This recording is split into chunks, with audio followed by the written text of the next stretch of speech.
কক্সবাজার থেকে ঢাকাগামী বিমান বাংলাদেশ এয়ারলাইন্সের একটি বিমানের চাকা খুলে পড়ে যাওয়ার ঘটনায় উদ্বেগে গোটা দেশ।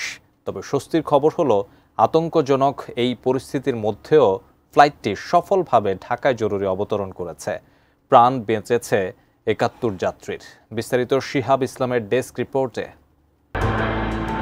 কক্সবাজার থেকে ঢাকার উদ্দেশ্যে ছেড়ে আসার পর বিমান বাংলাদেশ এয়ারলাইন্সের একটি ফ্লাইটের বাম পাশের ল্যান্ডিং গিয়ারের চাকা খুলে পড়ার ঘটনা ঘটেছে। তবে পাইলটের দক্ষতা এবং বিমানবন্দর কর্তৃপক্ষের প্রস্তুতিতে বিমানটি ঢাকায় নিরাপদে অবতরণ করেছে।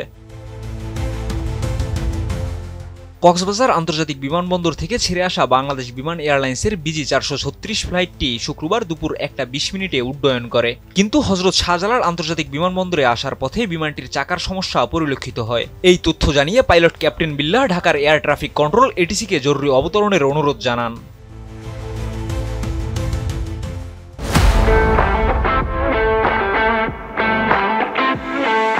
বার্তা পাওয়ার পরপরই তৎক্ষণাৎ হযরত শাহজালাল আন্তর্জাতিক বিমানবন্দর কর্তৃপক্ষ জরুরি অবতরণের প্রস্তুতি নেয়। রানওয়ের পাশে ফায়ার সার্ভিস মোতায়েন করা হয় এবং অন্যান্য সতর্কতামূলক ব্যবস্থাও গ্রহণ করা হয়।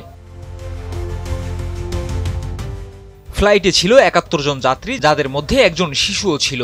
ফ্লাইটটি দুপুর 2:22 নিরাপদে অবতরণ করেছে বলে জানিয়েছে বিমানবন্দর কর্তৃপক্ষ। এছাড়া তারা আরও জানিয়েছে, সব যাত্রী নিরাপদে নেমেছেন, বিমানের যান্ত্রিক ত্রুটিগুলো খতিয়ে দেখা হচ্ছে।